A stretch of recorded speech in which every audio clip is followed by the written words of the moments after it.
distinct privilege to be considered worthy of the award of CKG in memory of C.K. Jeevan,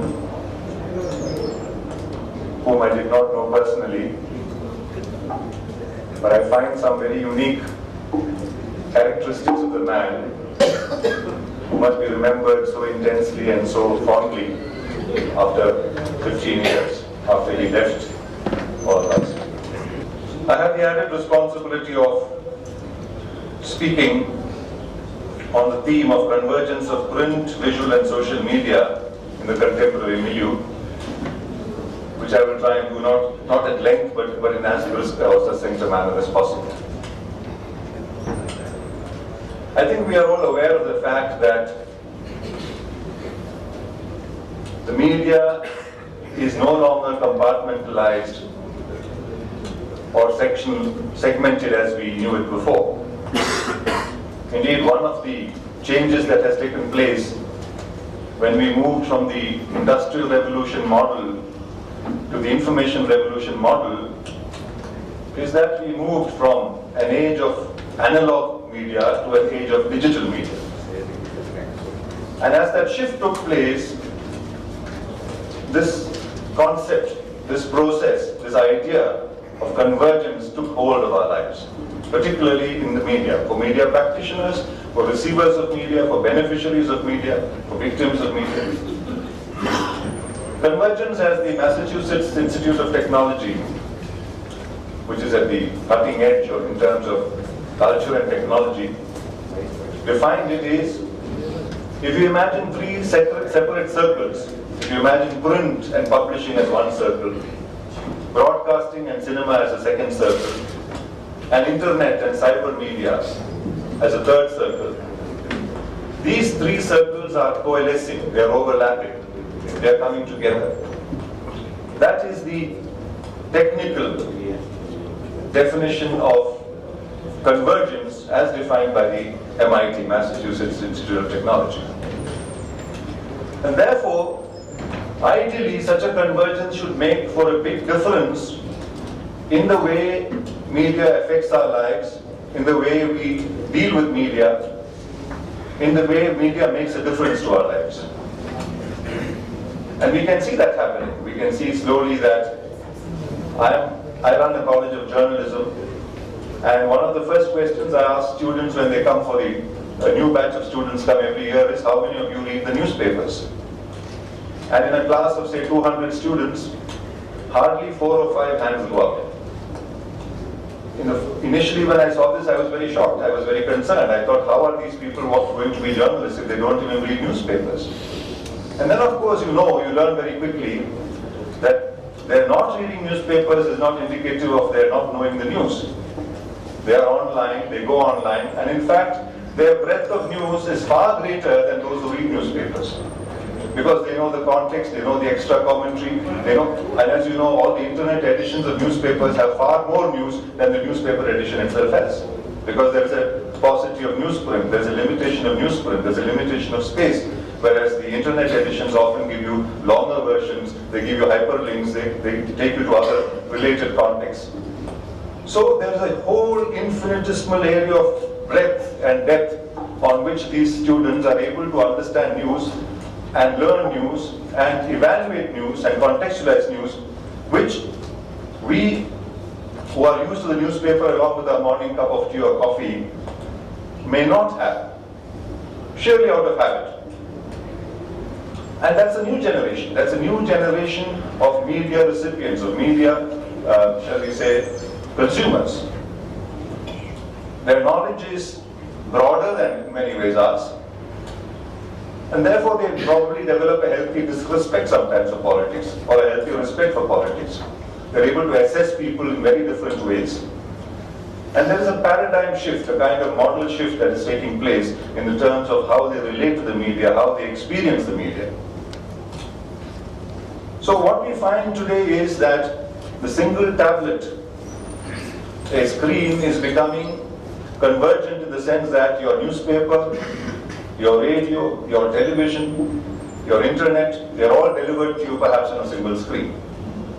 Already your iPad and so on. Of course, these are technological developments. This does not mean that society at large is able to receive it yet. And we in India, we have the distinct problem, which we can't run away from, of a digital divide.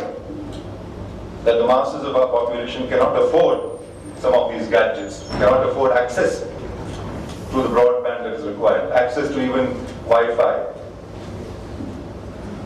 But at the same time, we have seen how a revolution of the mobile telephone, for instance, has changed access to information, empowered the ordinary, the most ordinary of persons in this country, whether he's a vegetable seller, whether he's a man who's sweeping the street in the morning. All sections of society have been empowered by the power of the mobile phone. And as you know, the mobile phone itself is a gadget of convergence. You have the capacity to receive information, not just here. You can sometimes see pictures. You can see, if you are able to literate and read, you can get text. And therefore, convergence is happening in our lives in ever so many ways. And we are becoming more and more informed in that sense. We are becoming more and more subjects of convergence. It's not just in the media that it's taking place. In the formal media space, convergence has created a huge difference to the way we react to or interact in social media. Social media is such a changing media, such a changing form, that what is social media today may be changing tomorrow. There is Facebook, there is Twitter, there are various categories of social media that are evolving, and various groups, various listservs. So the entire buzz and communication and interaction is taking place in virtual space. So much so that it is probably becoming more and more difficult to find the physicality of gathering, social gathering. We find it more and more difficult, especially in the younger generation, to find the physicality of social gathering. Because their conversations, their interactions, their social discourse is taking place in the social media. They are online, either on SMS texting has become almost an art. Some of them do it so fast, it's like in the old days, a typist who could type 500 words a minute or something. That kind of Guinness Book records are being set in SMS texting. And they're constantly informing or being informed.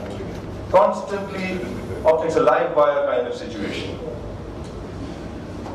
And therefore, I think this has tremendous implications, in my view, for all sections of society, including political parties. As we know, all political parties, when they have big rallies, need to bring a big presence of people for those rallies. And some of them come with a passion. But I wouldn't be surprised, especially if a section of the audience, a section of the people, of society, slowly move into the realm of social media. And therefore it becomes necessary for political parties to have a presence, a cyber presence, a social media presence.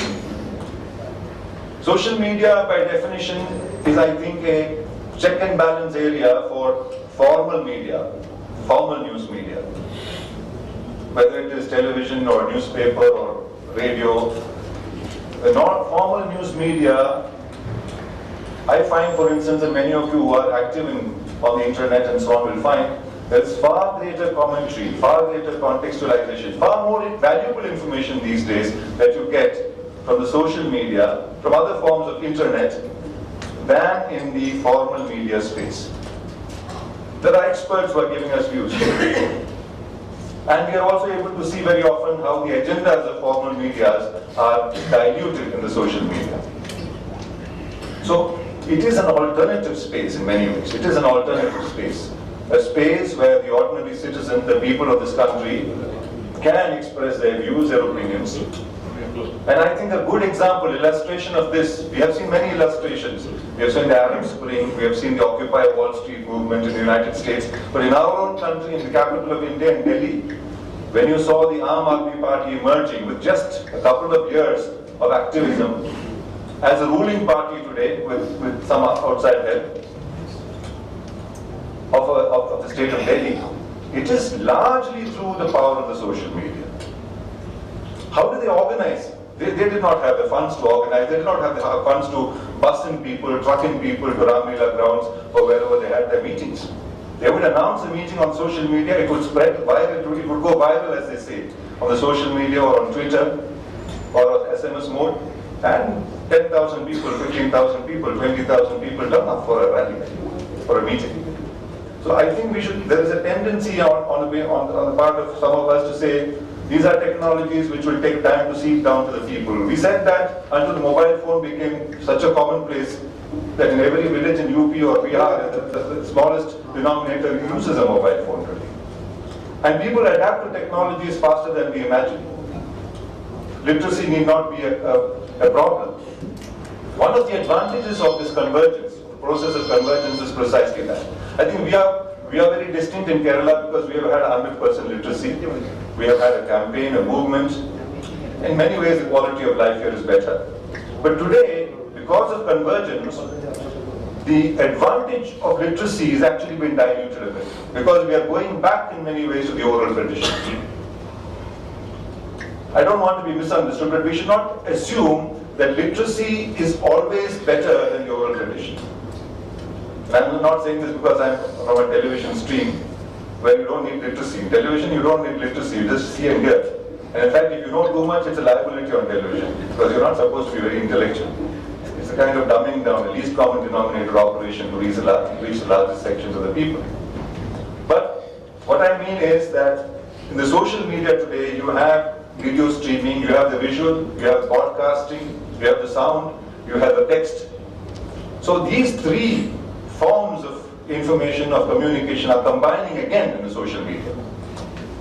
India is traditionally considered an oral society. Much of our literary heritage, religious heritage, let us say, even Buddhism, the script, they were all, orally communicated generation after generation and recorded at some point of time by sheer memory.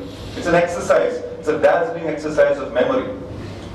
There's a wonderful story about the Egyptian god Thoth, when the inventor of writing, whose name is Hermes, came and told Thoth, I have discovered writing, what a great change it will make, what a great benefit it will be to our people.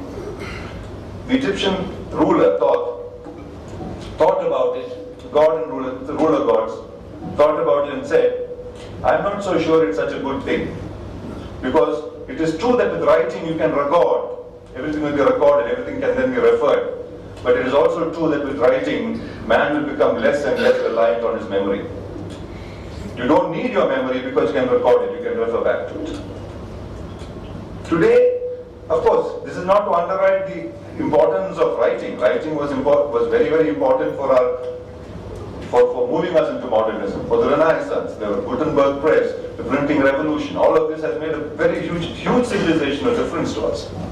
And yet, I think today we are in the unique position of rediscovering the value of oral tradition, the value of orality, of the spoken word, of the seen image, of the heard image, of the heard word, along with the read word. Writing implies absence. Roland Barthes famously said, you do not write to somebody who's sitting in front of you. You write to somebody who's absent, who's away from you. Whereas speech implies presence. The visual implies presence, shall we say. The hearing implies presence. There's a sense of presence, of immediacy.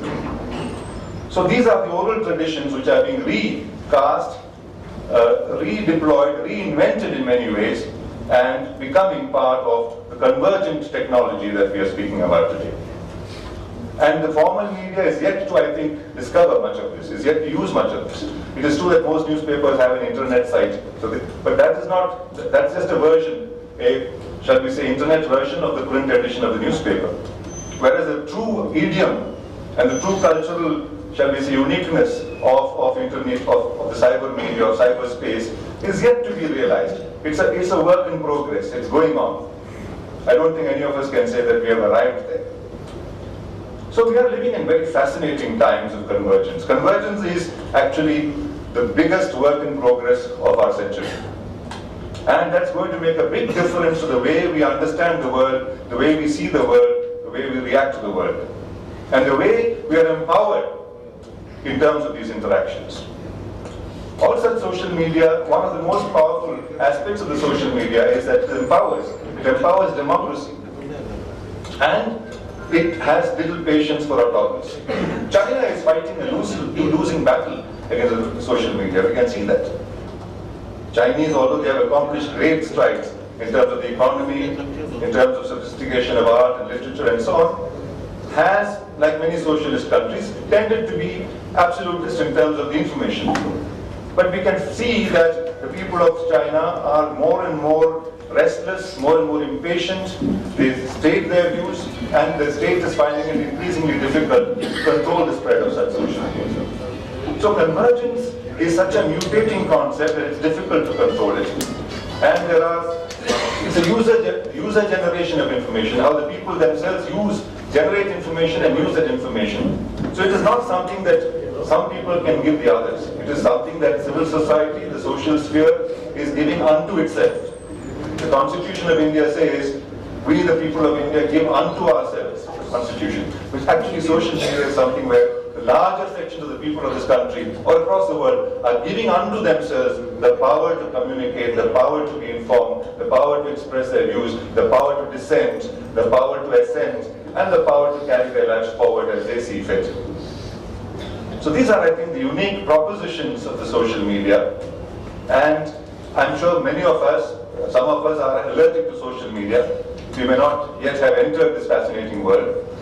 We may not yet be formally aware of convergence, but I propose that all of us are in some ways caught up in this whole business of convergence, whether we like it or not, unintended, unknown to ourselves. We are, I think, players in the process, in the work in progress, the grand work in progress that we call convergence, which includes, in a good measure, the social media. These are some thoughts I thought I should express on this occasion. I'd like to thank the organizers of the CK Jeevan Trust once again for this distinct honor that is bestowed on me, and also for the very distinguished gentlemen, including, of course, the Honorable Home Minister of Kerala, who's here,